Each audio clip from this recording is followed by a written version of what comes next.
Na primeira das 14 finais, o Palmeiras conquistou uma vitória importantíssima num jogo difícil e diminuiu a distância para o líder. Bora analisar essa partida.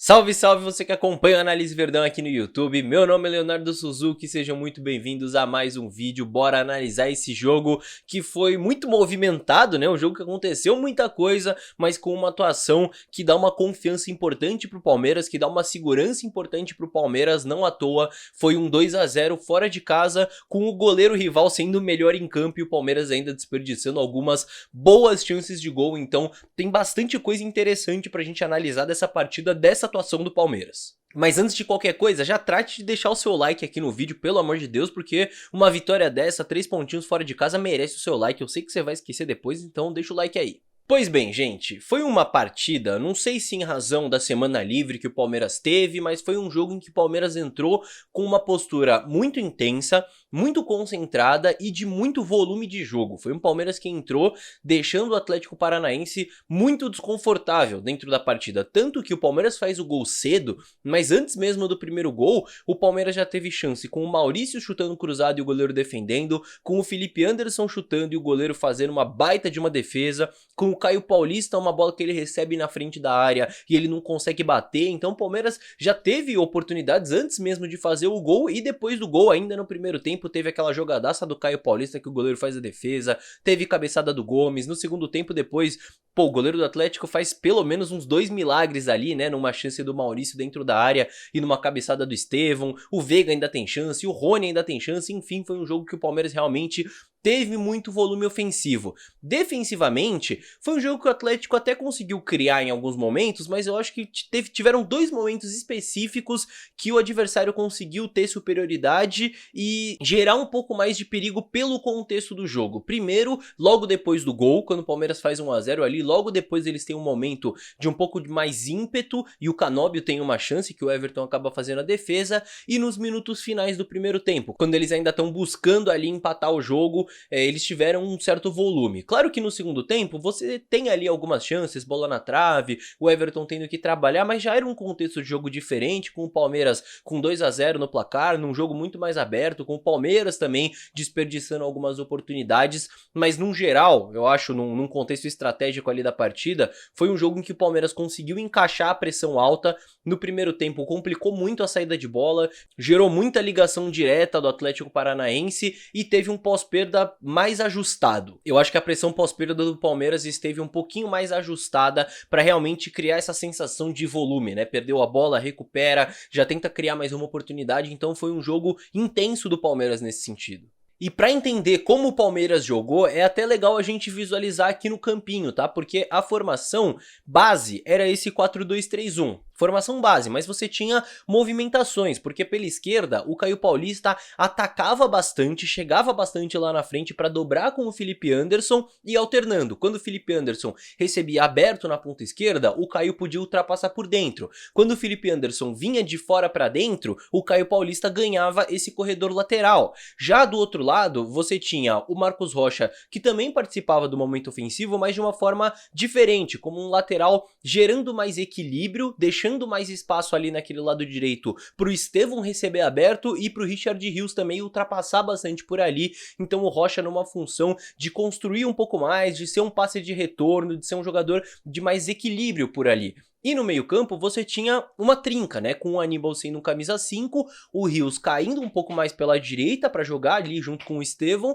e o Maurício caindo um pouco mais pela esquerda, né, como ele já tinha feito contra o Cuiabá, junto do Felipe Anderson. Então a partir disso o Palmeiras tinha basicamente duas rotas ofensivas, né? Pela esquerda você tinha possibilidades de triangulação com o Maurício sendo esse meia, o Felipe Anderson esse ponta e o Caio Paulista esse lateral que chegava muito lá na frente. Então muitas jogadas interessantes foram criadas por ali, né? O Palmeiras conseguiu gerar algumas oportunidades por ali. Você ainda tem o Aníbal como um passe de retorno, um passe de segurança ali quando a jogada acontecia desse lado, mais o Flaco como uma referência ali na área. Então o Palmeiras conseguiu gerar jogo pela esquerda, assim como tinha feito contra o Cuiabá, e pela direita você tinha aquela arma do Estevão Estevão recebendo aberto, né, com o Rios ultrapassando, que foi uma coisa que deu certo no jogo de volta contra o Botafogo, esse mecanismo do Estevão receber aberto e o Richard Rios ultrapassar por dentro, isso mais uma vez se repetiu. E como o Atlético se preocupou muito com esse lado do Estevão, né, eles entraram pro jogo se preocupando muito em sobrecarregar esse lado direito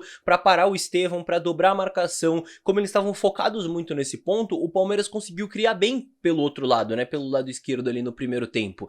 E em uma das poucas oportunidades que o Atlético deu ao Estevão para ele partir para cima com o espaço, ele desequilibrou e fez o gol. Inclusive vale comentar que o Estevão ele está se tornando realmente esse tipo de jogador, esse jogador que precisa de uma boa oportunidade de partir para cima ali pela direita em igualdade numérica, né, em 1 contra 1 para desequilibrar o jogo. Ele precisa de uma oportunidade. Hoje o jogo foi assim, um primeiro tempo com o Atlético muito preocupado em dobrar a marcação no Estevão, em criar uma zona de pressão em cima do Estevão e por isso ele teve menos espaço para partir no 1 contra 1 no primeiro tempo, mas quando volta do intervalo, com o Atlético precisando sair um pouco mais, né, buscando o resultado, o Estevão naturalmente tem mais espaço e com mais espaço ele acaba desequilibrando. Cabe ao Palmeiras, como coletivo, gerar mais esse tipo de situação para ele em condições favoráveis, né? Eu fiz uma crítica aqui depois dos jogos de eliminação do Palmeiras, de que em vários momentos o Palmeiras forçava a inversão no Estevão sem muito critério, né? Para ele disputar, né? Em inferioridade numérica muitas vezes. Então cabe ao Palmeiras como coletivo gerar mecanismos para que ele receba em boas condições, como por exemplo o Rios ultrapassando por dentro, mais o Marcos Rocha sendo um passe de retorno, né? Esse é um mecanismo que o Palmeiras criou, mas você tem aí outras possibilidades, né, com o Veiga podendo jogar por ali pela direita, com o Mike, né, virando um lateral com uma característica diferente do Rocha, enfim, é um bom trabalho aí para Abel. Agora, outro detalhe que eu acho que vale comentar aqui também é no primeiro gol do Palmeiras, porque eu sempre comentei aqui sobre a característica de jogo do Flaco Lopes, sobre o Flaco Lopes ser um camisa 9 de apoio, um camisa 9 que sai da referência e dá a linha de passe e ajuda o time a construir, né? Ele é esse tipo de camisa 9, não só o paradão, o 9 paradão, o centroavante paradão, ele é esse centroavante que gosta de ajudar na criação das jogadas. Só que eu sempre falei também aqui que não basta o Flaco Lopes baixar e oferecer linha de passe se você não tem outros jogadores para complementar esse movimento dele. Então o Palmeiras pecou muito nisso em algumas partidas, né, desde que o Flaco Lopes chegou, que ele baixava para receber, para ajudar o time a construir, só que ninguém atacava um espaço, ninguém dava uma opção, ninguém gerava um espaço ali dentro da área, né? Então não basta só o Flaco Lopes baixar, alguém precisa complementar esse movimento, e o Palmeiras fez isso no primeiro gol, e eu acho que esse é um detalhe que vale sim comentar aqui, porque o Flaco Lopes, ele baixa para receber, né? A jogada nasce de uma recuperação do Murilo, uma boa jogada do Murilo, o Flaco Lopes vem receber fora da área, e você tem Maurício, Estevão, Felipe Anderson, todos atacando a última linha do adversário, ocupando a área, gerando problema ali para os defensores. Não à toa o Maurício é quem faz o gol ali na posição que seria do Flaco Lopes.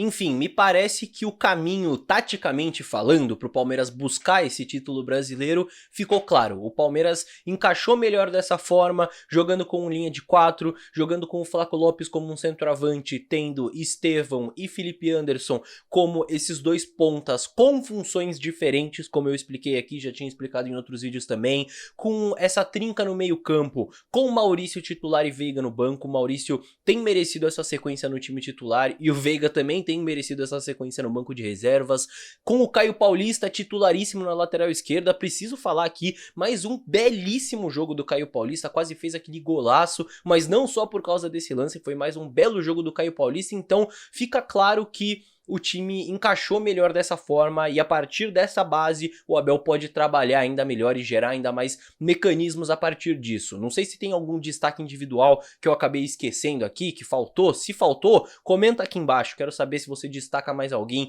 individualmente nessa partida, porque realmente foi um bom jogo do Palmeiras. E quando você for comentar aqui o seu destaque, não esquece de se inscrever também, né, por favor, porque tem muita análise boa pra chegar aqui no canal nos próximos dias, né. Temos uma parada agora, então já inscreva-se aí pra não perder nada.